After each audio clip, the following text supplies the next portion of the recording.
J'ai bien fait de bien m'habiller parce que j'étais habillé comme un schlag il y a 2 minutes.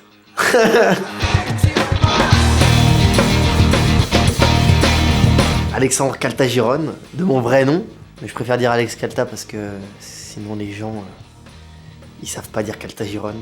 J'ai commencé par l'impro en 2012, donc ça fait 10 ans, 12 ans que je fais de la scène à peu près. Puis je me suis lancé dans le stand-up à Montréal il y a 2 ans, en commençant par les cours du soir à l'école de l'humour, cours d'écriture et cours de préparation de numéros humoristiques.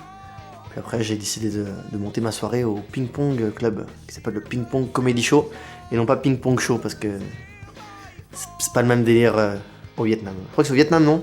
Non, c'est pas au Vietnam, c'est pas Cambodge. Ouais, Ping Pong Club, c'est en Asie, je sais plus où c'est exactement. Mais si tu connais pas le Ping Pong Club, c'est un show où il y a des femmes et des hommes qui utilisent leurs attributs pour faire leur spectacle. Voilà, où les femmes mettent des balles de ping-pong et elles le lancent dans les gens. Voilà, je préviens parce qu'il y a des gens qui m'ont demandé si c'était vraiment comme le Ping Pong Show. Est-ce que ça va le Ping Pong Comedy Show?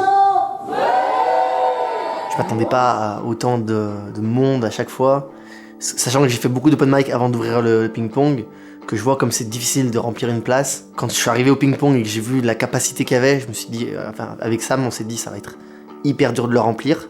Au début, il y a beaucoup de nos amis qui sont venus, etc. Et en fait, je sais pas, le lieu est tellement magique, tellement incroyable que les gens avaient envie de découvrir un peu ce lieu mystique, je dirais, qui est connu beaucoup pour les soirées musicales. Et mec, 2024, je crois que sur une vingtaine de shows, il n'y a que 2 shows qui n'étaient pas pleins, sinon c'était plein tout le temps.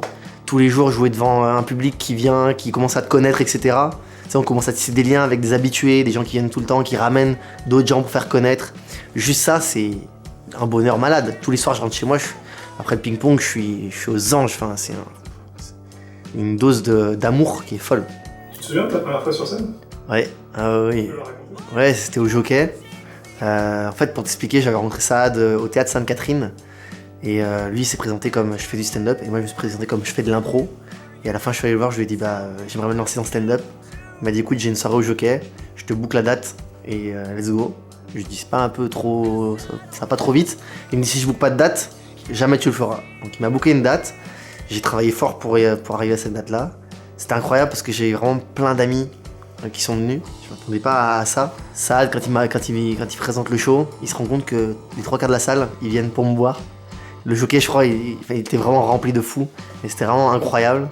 Après le stress, mec, le stress était fou. Il m'avait donné des sortes de vitamines pour me canaliser un peu. C'était pas de la drogue. C'était pas de la drogue.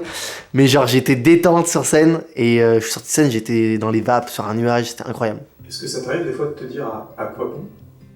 Putain, tous les jours. Quand ça marche, tu te dis pas ça. Quand ça marche pas, tu te dis ça. Et ça marche moins que ce que ça marche pas. Et c'est les réussites qui te font dire je continue. Et c'est les échecs qui te font dire je veux progresser. Puis en fait, le fait de voir les autres évoluer, progresser, tu te dis moi aussi j'en suis capable, tu vois. Il peut y avoir de la jalousie entre humoristes. Moi je le vois plus comme ok, mon ami là, il avance bien, il avance fort et tout. Je suis content pour lui. Je vois que c'est possible qu'il y arrive. Je peux y arriver. Mais c'est du travail, c'est beaucoup de travail. Après, ce qui fait que tu évolues en stand-up, c'est le fait que tu continues, tu lâches pas. Tu vois, c'est de la résilience.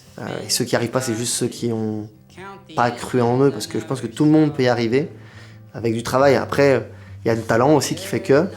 Et le talent te permet d'avancer plus vite, mais il ne permet pas de réussir le talent. C'est le travail. Il y a du travail de fou. Après, moi, je suis pas au stade d'être à la réussite, mais j'écoute beaucoup de podcasts et tout le monde le dit. Enfin, il y a une part chance, il y a une part talent, mais 80% de la job, c'est du travail. C'est tester les blagues, les réécrire. Il faut écrire tous les jours, il faut écrire le plus possible. Donc pour moi... C'était quoi la question déjà? Ça a duré 40 minutes. Au final, j'ai parlé beaucoup. Hein.